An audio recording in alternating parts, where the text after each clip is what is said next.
नमस्कार दोस्तों, मैं कृष्ण शर्मा एक बार फिर आपसे मुखातिब हूँ ये बात करने के लिए कि बेहतर निवेशक कैसे बना जाए। याद रखिएगा इस बात को, बेहद बहुत ज़रूरी है समझना कि एक अच्छा और कामयाब निवेशक बनने की ज़िम्मेदारी आपकी है। आइए हम सबसे पहले एक बहुत ज़रूरी बात करें और वो ये है कि मैंने ये अनुभव किया है कि बहुत से लोग ये नहीं समझते हैं कि बचत और निवेश में फ़र्क क्या है। इसके लिए हमारे माता-पिता ज़िम्मेदार हैं, हमारा समाज ज़िम्मेदार है। उसने हमें कभी सिखाया नहीं कि निवेश और बचत में फ़र्क क्यों होता है। पर वो क्यों नहीं सिखा पाए इस बात को? क्योंकि उनके ज़माने में एक चीज़ नहीं हुआ करती थी दोस्तों जिसे हम कहते हैं महँगाई। इस महँगाई ने ही निवेश और बचत में फ़र्क पैदा किया है। आइए हम थोड़ा इसको समझने की कोशिश करें। जिसको ये बात समझ में आ गई, वो एक बेहतर निवेशक बनने की पहली सीढ़ी को पार कर गया। दोस्तों हम बचत क्यों करते हैं? बचत करना एक पाश्विक प्रवृत्ति है। मतलब ये है कि जानवर भी करता है और कर सकता है। बहुत सी बचपन में आपने कहानियाँ सुनी होगी कि शरद ऋतु का आने से पहले जानवर अपने खाने-पीने की चीज़ें संजो के रखते हैं, बचा के रखते हैं। तो हम बचत क्यों करते हैं? क्योंकि हमें भय है इस बात का कि हम नहीं जानते भविष्य में क्या होगा।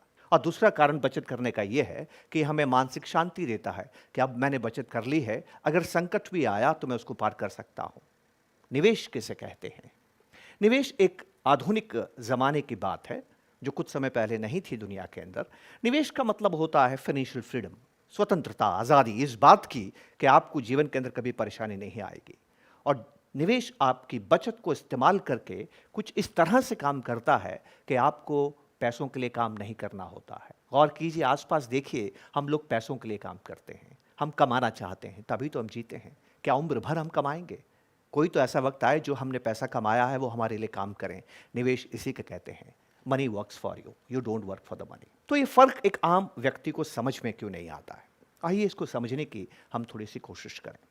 और इसको समझने के लिए बचत और निवेश का जो फर्क है वो कहाँ से हमें समझ में आता है? हमें समझ में आता है मनी। मनी क्या है? रुपया क्या है? मनी, रुपया, डॉलर, पौंड, आप किसी को भी करेंसी इसको आप मनी कहते हैं।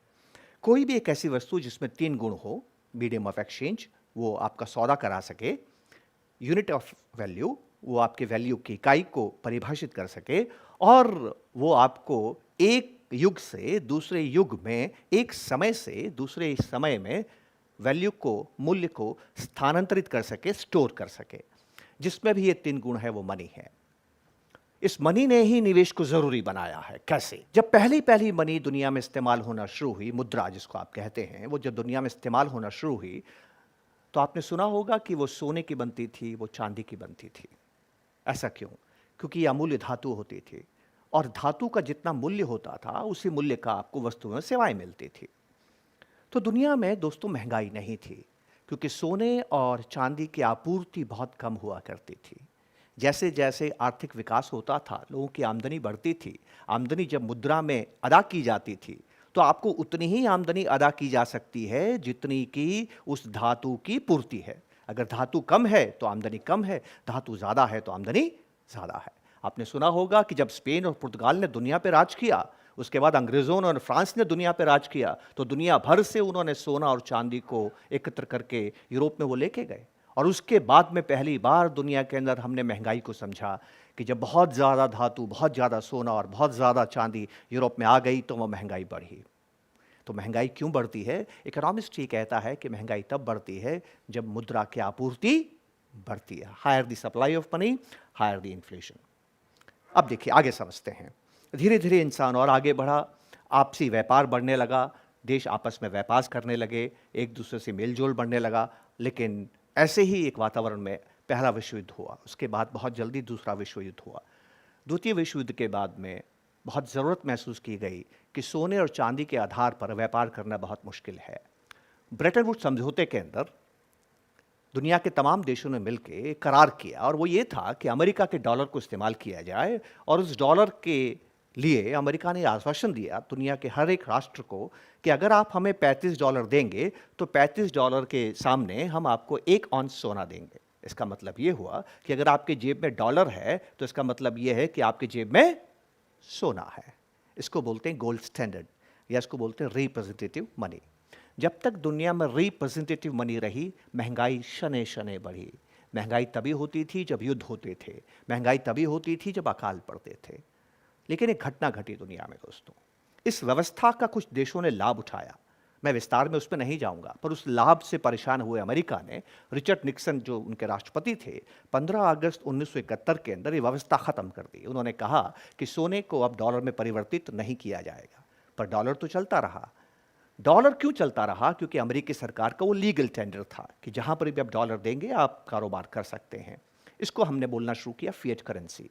फिएट करेंसी वो करेंसी होती है जिसका स्वयं का मूल्य नहीं होता है। देखिए, चांदी और सोने का स्वयं का मूल्य होता है।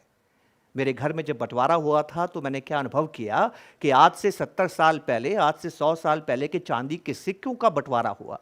वो 1 रुपया, उस पर भी 1 रुपया लिखा है, भारत का 1 रुपया, पर वो 1 रुपया आज 1000 रुपये से भी ज्यादा है। क्यों? क्योंकि उस रुपये की स्वयं की मूल्य है। लेकिन आज जो रुपया हम इस्तेमाल करते हैं उसका स्वयं का मूल्य नहीं है, वो फिएट करेंसी है। फिएट करेंसी का मूल्य तभी तक होता है जब तक सरकार उसके पीछे है। सरकार उसके पीछे से हट गई तो आपके 500 और 1000 रुपये के नोट अब नहीं चलते हैं नोटबंदी के बाद में। तो फिएट करेंसी में मुश्किल क्या है दोस्तों? फिएट करेंसी में मुश्किल यह है इस मुद्रा में कि कागज की होती है, सरकार के आदेशानुसार होती है, जितना मर्जी सरकार छाप सकती है। जब भी सरकार को मुद्रा छापने की जरूरत होती है, आर्थिक विकास और मांग की वजह से इस मुद्रा की आपूर्ति बढ़ाई जाती है। और हमने क्या समझा था कि जब मुद्रा की आपूर्ति बढ़ती है तो उससे महंगाई बढ़ती है। ये महंगाई हमारे माता पिता, हमारे पूर्वजों ने कभी देखी नहीं, कभी समझी नहीं, इसलिए वो बचत और निवेश में फर्क नहीं कर पाए दोस्तों। एक कामयाब निवेशक के लिए सबसे ज़रूरी बात यह है कि आप इस बात को समझें कि महंगाई आपकी सबसे बड़ी दुश्मन है। ये जो महंगाई है इसने बचत और निवेश के बीच में फ़र्क पैदा करना शुरू किया। मेरे दादा और मेरी दादी ने अगर चांदी के सिक्कों को बचाया तब भी उनकी दौलत बढ़ती रही, पर मेरे माता और पिता ने रुपये को बचाया, उनकी दौलत नहीं बढ़ी। दोनों ने ही रुपये को बचाया। फिर ये फ़र्क क्यों आया? क्योंकि फिएट करेंसी महंगाई लेके आई। कैसे महंगाई लेके आती है, आइए हम समझने का प्रयास करते हैं। जो बात मैं आपसे करने जा रहा हूं दोस्तों, इसको इल्यूजन कहते हैं। तो थोड़ा बहुत समझ के ध्यान से मेरी बात को सुनिएगा, क्योंकि अगर आप केंद्रित होकर, स्थित प्रज्ञ होकर बात को नहीं सुनेंगे तो समझ में नहीं आएगी। मैं आपको 2 विकल्प देता हूं। पहला विकल्प यह है कि मैं आपको 2000 रुपये देता हूं। दूसरा विकल्प यह है कि मैं आपको 100 रुपया देता हूं। दोनों में से क्या लेना पसंद करेंगे? चुनाव आपका है। 2000 का नोट लेंगे। क्यों? क्योंकि 2000 का नोट मूल्य में 1000 से ज्यादा होता है। बहुत बेहतर, हर कोई ये बात कह सकता है। अब थोड़ा कल्पना कीजिएगा, हॉलीवुड की मूवीज में आपने देखा होगा कि हमारे पास एक टाइम मशीन है। टाइम मशीन के जरिए मैं आपको सशरीर भूतकाल में ले जा सकता हूं, भविष्यकाल में ले जा सकता हूं।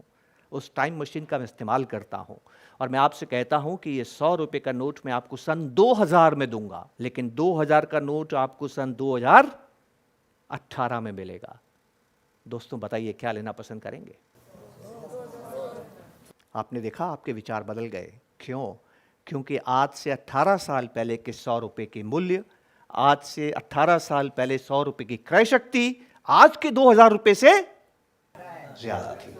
कितनी साधारण सी बात है, लेकिन इस रुपये को हम धन कहते हैं। मेरी माँ मुझे कहती थी, बेटा बड़ा होकर पढ़ाई लिखाई कर, खूब रुपया कमाना। गलत कहती थी। मेरी माँ नहीं समझी कि रुपया कमजोर होता है, वक्त के साथ ताकत को खोता है। और मेरी माँ सोने को भी धन कहती थी, रुपये को भी बचा के रखती थी और सोने को भी बचा के रखती थी, दोनों से लगाव रखती थी। आइए सोने को समझते हैं, जो धन का दूसरा रूप है। मैं आपको 2 विकल्प देता हूं, ठीक इसी तरह से। एक 50 ग्राम सोने का सिक्का, एक 100 ग्राम सोने का सिक्का। दोनों में से आप एक ले सकते हैं। क्या लेना पसंद करेंगे? 100 ग्राम का सिक्का। क्यों? क्योंकि 100 ग्राम का सिक्के का मूल्य 50 ग्राम से ज्यादा होता है। दोस्तों कल्पना करें, वही टाइम मशीन दोबारा लेके आता हूं। उस टाइम मशीन के जरिए मैं आपको भूतकाल में लेके जाता हूं और 50 ग्राम सोने का सिक्का सन 2000 में देता हूं, 100 ग्राम के सोने का सिक्का सन 2018 में देता हूं। थोड़ा सोचिएगा, मनन कीजिए और बताइए आप दोनों में से कौन सा लेना पसंद करेंगे? 50 ग्राम का सिक्का जो आपको सन 2000 में दिया जाए, या 100 ग्राम का सिक्का सो आपको सन 2018 में दिया जाए? क्या लेना पसंद करेंगे? 100 ग्राम। इस बार आपका विचार नहीं बदला। याद है पिछली बार आपने क्या किया था? आपने 2000 रुपये को छोड़ के 100 रुपया लिया था, क्योंकि आज से 18 साल पहले के 100 रुपये की क्रय शक्ति आज के 2000 रुपये से ज्यादा थी। पर सोने में क्या हुआ? आज भी 100 ग्राम के सोने का मूल्य 50 ग्राम के सोने के मूल्य से ज्यादा है। 1000 साल पहले आदिकाल में भी था और 1000 साल बाद भविष्य काल में भी 100 ग्राम का सिक्का सदैव 50 ग्राम के सिक्के से बड़ा रहेगा। क्या कारण है इसका? इसका कारण है कि सोना एसेट है, सोना निधि है, सोने के अंदर ताकत है कि जैसे जैसे वक्त आगे बढ़ता है उसका मूल्य बढ़ता है। पर रुपया निधि नहीं है दोस्तों, रुपया धन नहीं है, रुपया एसेट नहीं है। रुपए में किया गया निवेश जो आप डिपॉजिट करते हैं, एफडी करते हैं, वो धन नहीं है, क्योंकि जैसे जैसे वक्त गुजरता जाएगा उसकी क्रय शक्ति, उसकी ताकत, उसका मूल्य कम होता चला जाएगा। तो जो लोग रुपया संग्रह करते हैं या करेंसी बेस्ड निवेश करते हैं, वो क्रय शक्ति में बढ़ते नहीं हैं, वो धनी नहीं होते हैं। पर जो लोग एसेट्स जमा करते हैं, 3 प्रकार के एसेट्स बहुत ही लोकप्रिय हैं, सोना, ज़मीन और इक्विटीज़।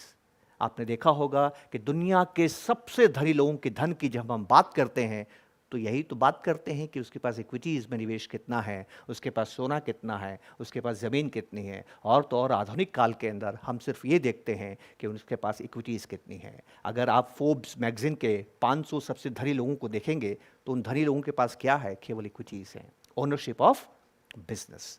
तो दोस्तों हमेशा याद रखिए, धन वो होता है जिसकी शक्ति समय के साथ बढ़ती है। हर वो चीज़ जिसकी शक्ति, क्रय शक्ति, मूल्य वक्त के साथ कम होती है, उसमें कभी निवेश न करें। यह निवेश का जरिया नहीं है। बचत और निवेश में ये बड़ा फ़र्क है जो किताबें नहीं सिखाती, ज़िंदगी सिखाती है। समाज और हमारे माता पिता नहीं सिखा पाए क्योंकि उन्होंने इस महंगाई को नहीं देखा था।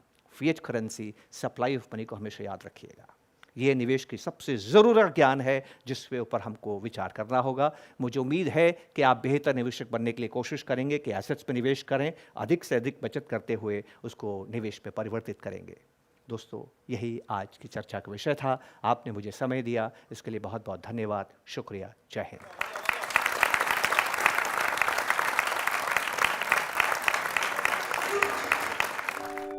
ऐसे और वीडियोस देखने के लिए सब्सक्राइब करें हमारा यूट्यूब चैनल।